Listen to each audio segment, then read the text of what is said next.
الرحمن الرحيم الحمد لله رب العالمين بمن أندرا إبا من يند لا إبي موشي هذا لبي نيجل دونو أما أغربي ها دونو نيوانشا مانجا parce que ya la fin de bamana fait Burkina ou bafo ka faso d'amfini voilà abina fo nyiwancha manja gani ya moshi modeli on ya moshi modeli nanga ke bamana modeli ole kany parce que bamana otewa ambe finido mais finido be folo o fana ya ngel la de ojuma fini la de ni on clara mbo fo ibi nan clara ali mbo fo ibi na 1600 fini la de na la de tu mba fo sa nan clara gafala mba fo bismillah folo ko joli bajitana ko duguti je makelen ko so oche emuna fenodo baby ni rosora kula amala wuli makelen go kama ni alabake abakambe la akbar ibaye ka fo aramandenya ko nano feno be nam ala tulu ke maklenye abi o kebe misali ni sanjibina nam ala ti machine nga ka fo kan wala may nam ni armade ni famo fe mi barake ala be dair medima la akbar ati machine nga ayo ngi abido yini ko yini ke nangi salad ni yedi nam est ce que mo ko yini nga ay o ala ka ko ati ke ma clean kama tabarakallah lebu kaka ala de kama de kama wafu ko dukuti je ma clean ay abi ala ka latiko ko fable nam ko ni dukuti je ma clean ko dugu je fana tema dugu ka faka do oche baby beresoro ni ala ka soni lable Allah akbar baby beresoro ini mun ka kanga keni ala rekala ko latike chuwe nam ibita surala ya fam nam nyani juya aywa o kire telefone me ala bulu shini ya du kulu kaya feno bedno abi beson la ka keni ire chuwe ayu amba bunyenu muye hakil ma ko duguje kaftani kaloje oche emuna duguma je o kene rere bole yable Allah akbar kaloje o kene bon fe o ibaye ka fo fengo fe ayire ka usani abo fe sikatola o tichen ebi ka kuma mikro mina nam akuma ka sanane rubende o ngana so ni mikro suga do munu ya bon fe suga do yi nam ibaye ka fo kuma kan ti sanane kan bebo o tichen nam ni ye finisa ayire o meshi la ka ti ma bo fe ka sikatola o de kan wa fo ko fen bon fe o ti fen yere bo awle mo ko duguje kaftani kaloje o duguje ka usa kaloje sabula duguje o kene yere bole yable Allah akbar o nyebi ni ngona nye do boli tala jatem na ni kaloje le no iti feno ye kala sawo o ngan duguje le no kaloje ne be muto ga bi farmeno o sikatola o wene o koni parce que dibi fura apro siga farmena o nga sisano ne bora sa ki ta romina e bi farmena ay abada ya ire di kene ire do sikatola afamuna d'accord donc kotigi do mako tegle ko ay kotigi bati gli afamuna sa bismillah be marsikalo cliff fly nam samba fla ani muka ani fla rabado na ble nam malikalo juni fanando amdo ke nyinantai ala ko ke hera kalo amin ya rabbi ote odo marsikalo malikono ko chama mike sikatola o ko gelen chama mike billahi ngado ke nyinantai ala ka ke here amin ya rabbi ala kana bashi bola amin ya rabbi amada min gefe muto go lesfor nyeta bambulo aywa ka keni kuma fonu ye ko ni mi se wala sur la folo gouvernement transition uka bara o bulula chuwe bara mun buluda ka fu buna ke o ko uka kalo woro flana la nga fu ka kalo saba flana la ku ye ni mi se wasa sur kele ka baro jatimna fa ka nyama ka la sigdo sem faible o ko sapre pomo to la do ale kɔni ɲɛmali hukumu kɔnɔna na ko a bilara hukumu min kɔnɔ de ka se ka bolo bɔ bolo min bɛ se ka dɛmɛ don maa ma minnu bolo sigiyɔrɔ la ka sababu kɛ kɛlɛ ye Iral de Bamako Ablaye ngano ka keneba sinandoloji stratégie la k'u ti bolo ɲuman kan ko a ko ka gɛlɛn kosɛbɛ ni waati la u bolo maliden minnu bɛ Ukraine ko jamana marabagaw kɔni bɛ ka fɛɛrɛw kɛ walasa min b'a to u bɛ se ka dɛmɛ lase u ma cogo min na k'u b'a la ko fɛɛrɛw tigɛ ala k'o kɛ le républicain Mumuni Gindo ni ale ye critique ale kan sumana dɛ o tile ɲɛmɔgɔba don waati dɔ la a bɛ kuma mɛ bi a sumana a bɛ baara la fɔlɔ ni ale ka kuma caman bɛ kɛ waati min na o ye n'a ka dantigɛli sɛbɛn ninnu bɛ bɔ ka fɔ maaw ye d'accord ka kuma ka ca waatiw la nka sisan a bɛ sɛgɛsɛgɛliw la ayiwa ni kuma caman ti ɲa ala ka jate ɲa nka a y'a sɛbɛntiya k'a fɔ ko yuruku yɛrɛ donnen don maliyɛn yɛrɛ taabolo la a donna joli de la taabolo de la a b'an joli de la ko mɔgɔ kɛmɛ ka yuruku yɛrɛ kɛ kɛta dɔ ye ko o de bɛ kɛ sababu ye k'an ka bɔ nɔgɔla fɛɛrɛw yɛrɛ sabatili gɛlɛya kosɛbɛ siga t'o la min yɛrɛ fana bɛ tali kɛ maa minnu ye latigɛ u yɛrɛ ye k'a fɔ k'u bɛ taa sɛgɛla baarabila la CMDT la san 2003 waati ko kɔni y'a jira sa k'a fɔ ko kow t'a la ka kɛ tilennenya la abila ye a k'aw ma tile farafina keleyantɔma Union africaine o k'ale y'a jira sa k'a fɔ ko fisɛmanciya min b'a la ka kɛ Ukraine mɔgɔw bɔli ko la jamana in kɔnɔ k'a sababu kɛ kɛlɛ bɛ yen ko kan ka dabila sabula ko fisɛmanciya b'a la ka ɲɛsin kosɛbɛ farafinw ma olu dɔw b'a la ka bali ka bɔ ka taa u yɛrɛ kundogo abila ye les échos wele Samba Sumare ni ale ye vérificateur général ka fana ka ale fana bureau kɔnɔ sɛgɛsɛgɛlikɛla ale kɔni y'a sɛmɛntiya k'a fɔ ko u ka kɔnɔna sɛgɛsɛgɛli ninnu ko a bɛ kɛ sababu ye ni ka maaw hakili sigi kosɛbɛ baaraw kɛcogo la sabula ni sɛgɛsɛgɛli kɛra na dɔn min kɛra o kɔfɛ malidenw kɔni u hakililaw fana di Ukraine gɛlɛya kan les échos kɛlen don ka dɔw fara ɲɔgɔn kan min yɛrɛ fana bɛ tali kɛ maliden 50 ko olu de bɛ yen nɔ Ukraine k'olu ka ko bɛna kɛ cogo di ɲɛfɔliw kɛlen don u fana siratigɛw kan Général Kojo ni ale ye protection civile ɲɛmɔgɔ ye ba ye ko a y'a sɛmɛntiya k'a fɔ ko a ka wusa fasodenw ka sen don protection civile mɔgɔw ka baara la walasa ka u dɛmɛ. Très bien. L'indépendant kɛ yɛrɛ ye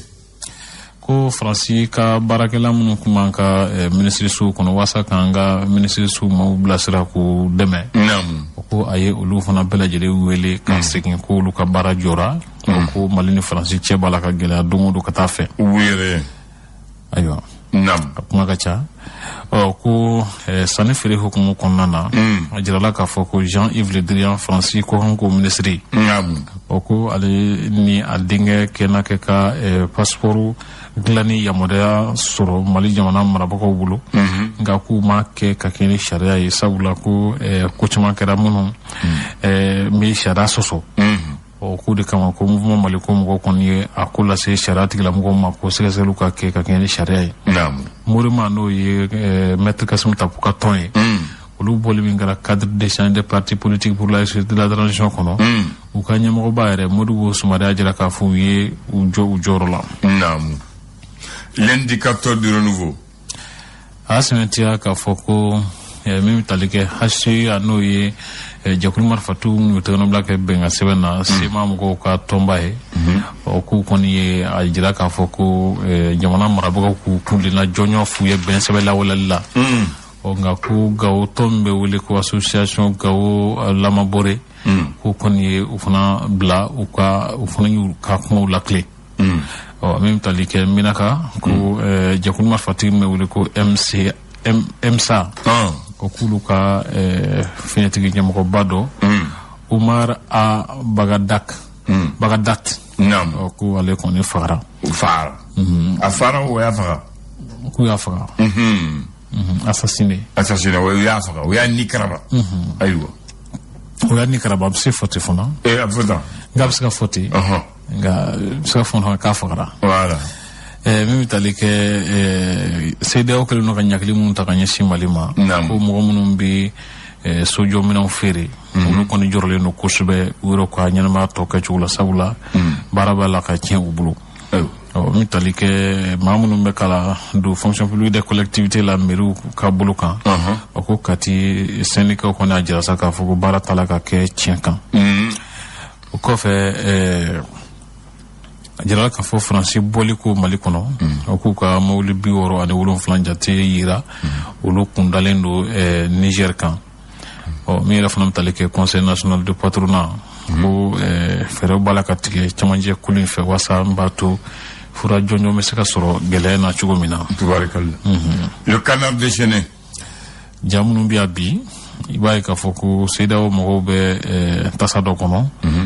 mali cɛmancɛ fanga ɲɛmɔgɔw bɛ tasa dɔ kɔnɔ kɛrɛnkɛrɛnnenya Asimi Goita Joel Kokala Mayiga ni Ablaye Wade. Goodluck Jonathan jɔlen n'u fila u ni ɲɔgɔn cɛ a balansilama de don ale tɛgɛ fila bɛɛ a kun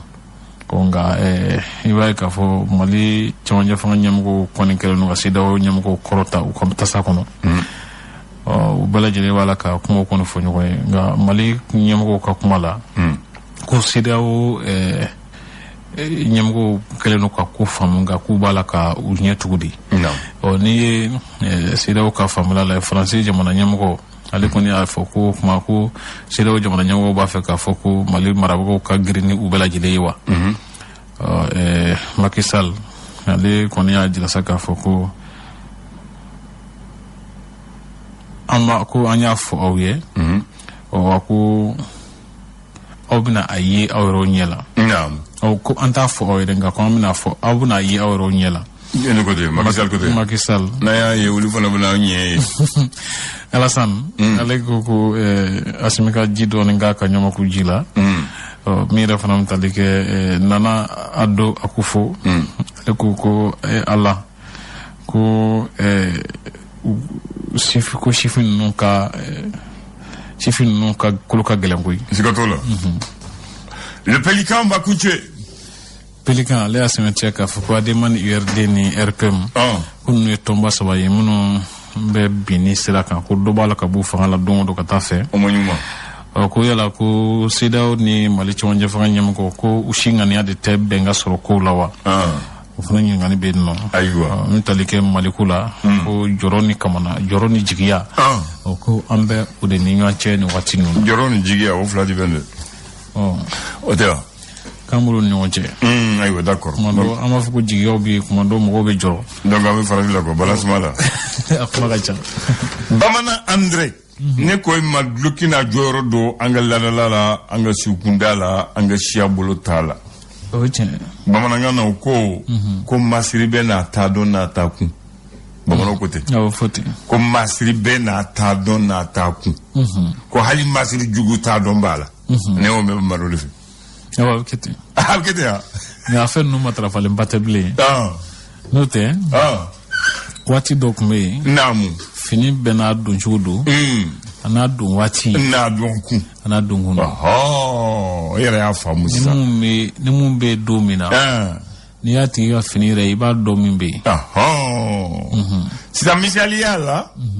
n b'a ta ni tulonkɛ fɔlɔ ni kana ni sɛbɛ ye Yɔgɔrɔ Kɔrɔduga do olu ka fini ni y'o ye dɔrɔn aw b'a dɔn tulonkɛ de bɛna kɛ kɔmɔɲɔgɔn de bɛna a bɔ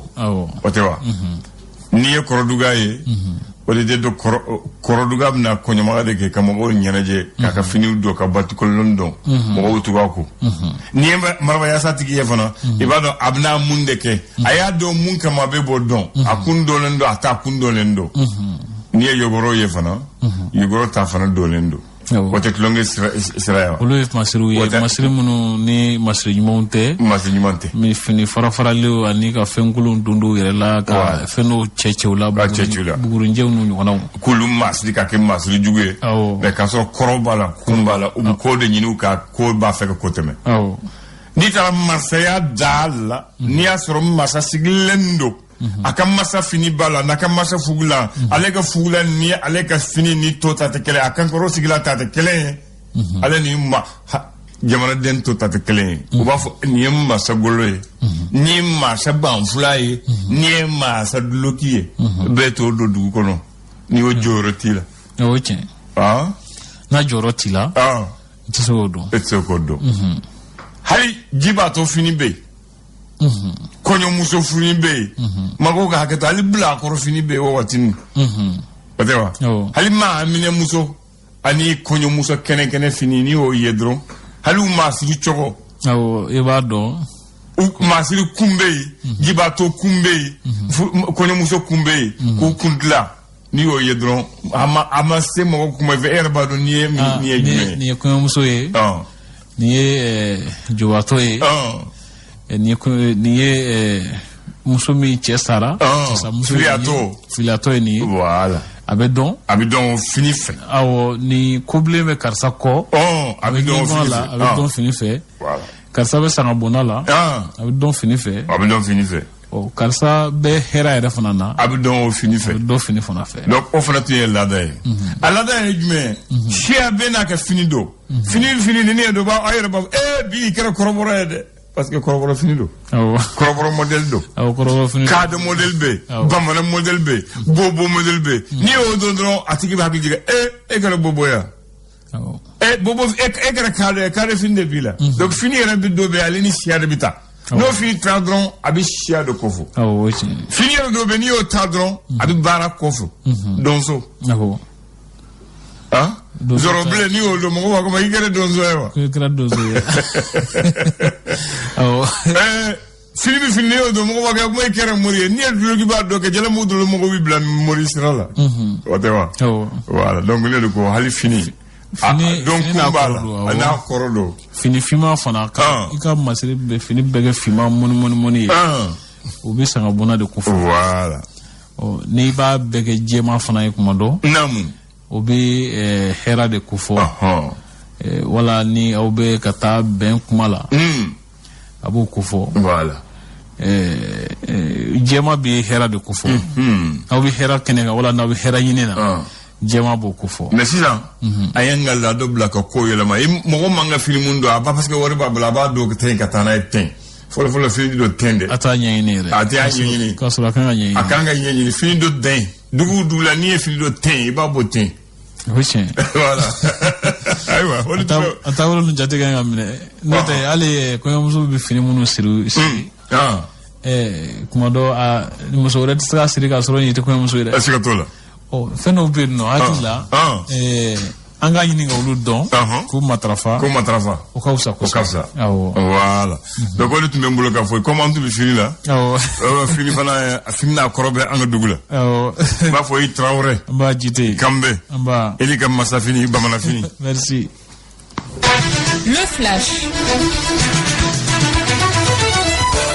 Le flash d'information avec la rédaction de Clédou Info.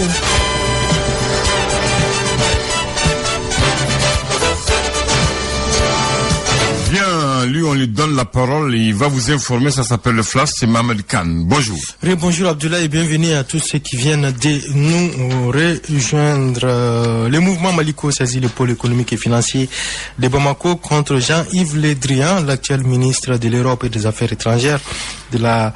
République française. Le mouvement dénonce l'ingérence de celui-ci dans l'élaboration des passeports maliens. L'information a été donnée hier lors d'un point de presse à la Bourse du travail de Bamako. L'actualité sur toute cette activité autour de la corruption au sein de l'administration judiciaire, enjeux et défis, les thèmes étaient au cœur de la 6e édition de la semaine de la jeunesse contre la corruption. Le lancement des activités a eu lieu hier mardi ici à Bamako, une rencontre initiée par la communauté de pratiques en matière de lutte contre la corruption. Un troisième plan d'action nationale de mise en œuvre de la résolution 1325 des Nations Unies de 2013 à nos jours. L'ONU Femmes a organisé hier mardi un cadre de concertation entre les acteurs de la question autour des volets agenda femmes ou encore paix et sécurité. Et donc vous avez pu suivre quelques extraits dans nos éditions. Et puis l'actualité à l'étranger, en Ukraine, le combat s'intensifie. L'armée ukrainienne annonce dans un communiqué sur Telegram que des troupes aéroportées russes ont débarqué à Kharkiv dans la nuit. attaqué donc un hôpital local de cette ville de l'est du pays. Un combat est en cours entre l'armée russe et ukrainienne. Pendant ce temps, le président biélorusse Alexandre Loukachenko a annoncé avoir ordonné de déployer des forces supplémentaires dans le sud de son pays à la frontière avec l'Ukraine. De son côté, le président américain Joe Biden a affirmé hier nuit devant le Congrès américain que Vladimir Poutine était un dictateur plus isolé que jamais. Fin de citation. Le chef de la Maison Blanche a par ailleurs confirmé que les États-Unis allaient fermer leur espace aérien à tous les vols russes. On avait passé des 4 minutes ici dans nos studios. Un grand merci à vous qui nous avez suivis. Et merci à Abdoulaye Andan Djité, on ne le dira jamais assez, qui était là depuis les premières heures de la matinée. On se donne rendez-vous à 10h pour d'autres informations. La deuxième édition de Clédo Actualité, ce sera à 13h. Mais tout à l'heure, vous allez retrouver Mariam Sangaré, Tom Dollar pour son émission New York. Il faut ajouter la reine d'Iri. La reine d'Iri. Merci. Bien.